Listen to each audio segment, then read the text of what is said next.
The Newsonate Indian. क्या हो अगर मैं आपको कहूं कि आपके पूरे परिवार को इसलिए बदनाम किया गया क्योंकि आपके ऊपर कुछ ऐसे इल्जाम लगे थे जो आपने कभी किए ही नहीं। जी हाँ, मैं बात कर रहा हूँ आज से 5 साल पहले तबलीगी जमात के ऊपर लगे कुछ इल्जामों के बारे में। उस वक्त की जो हमारी मीडिया थी उन्होंने कुछ कहा और क्या कुछ नफरत फैलाने की कोशिश की। चलिए आइए उसके बारे में बात करते हैं। जी, मेरा नाम है हसन ईदर और आप देख रहे हैं द न्यूज़ी नीट इंडियन। कुछ दिन पहले 18 जुलाई 2025 को दिल्ली हाई कोर्ट ने तबलीगी जमात के कुछ लोगों के ऊपर के एफआईआर को खारिज करने का आदेश दिया है क्योंकि दिल्ली हाई कोर्ट का कहना है कि दिल्ली पुलिस अभी तक उनके आरोपों को वैलिड प्रूफ के साथ साबित नहीं कर पाई है।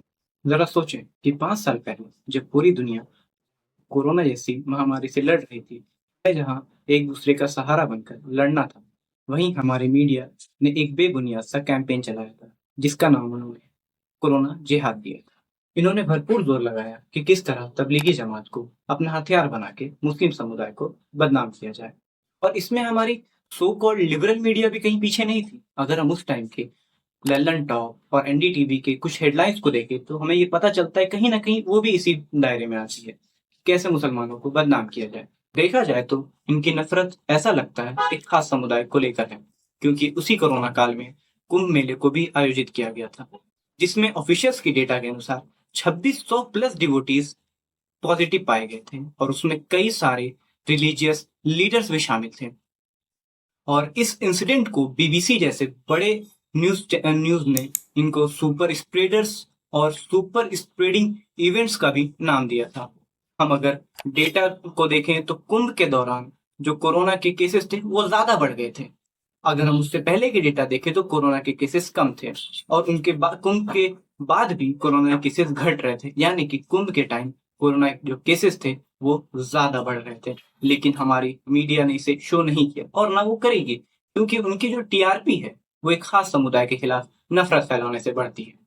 इनकी इन्हीं हरकतों की वजह से हिमाचल प्रदेश के रहने वाले 37 वर्षीय मोहम्मद दिलशाद ने 5 अप्रैल 2020 को अपनी जान दे दी। और एक छोटे से नोट में बस इतना लिख गया कि मैं किसी का भी दुश्मन नहीं हूँ। वजह क्या थी कि उसने 2 तबलीगी जमात के लोगों को घर पहुंचने में मदद की थी।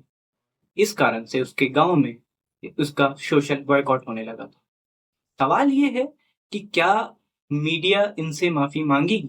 कहीं ना कहीं दिलशाद की मौत की जिम्मेदार हमारी मीडिया भी है। ये तो बस एक केस था जो मैंने आपको बताया। इस नफरत की वजह से, इस फेक न्यूज़ की वजह से हमारी जो मुस्लिम कम्युनिटी है, उनको कई सारी कठिनाइयों का भी सामना करना पड़ा। कहीं उनके ठेले उलट दिए गए, तो कहीं पे दुकानों में तोड़फोड़ हुआ, तो कहीं कुछ, तो कहीं कुछ। ऐसा लगता है कि ये हर वक्त इसी ताक पे रहते हैं कि कैसे मुसलमानों को बदनाम किया जाए या फिर उन्हें टारगेट किया जाए। कभी ये यूपीएससी जिहाद कहते हैं तो कभी ये थूक जिहाद कहते हैं। इनकी मिसाल तो ऐसे है जैसे कि खाने में टेस्ट को बढ़ाने के लिए नमक स्वाद अनुसार डाला जाता है, तो ये अपनी टीआरपी को बढ़ाने के लिए जिहाद स्वाद अनुसार डालते हैं। बस फिर यही सवाल करके मैं अपनी बात को खत्म करूंगा कि क्या मीडिया इन लोगों से माफी मांगेगी? आप अपनी राय कमेंट में दे सकते हैं।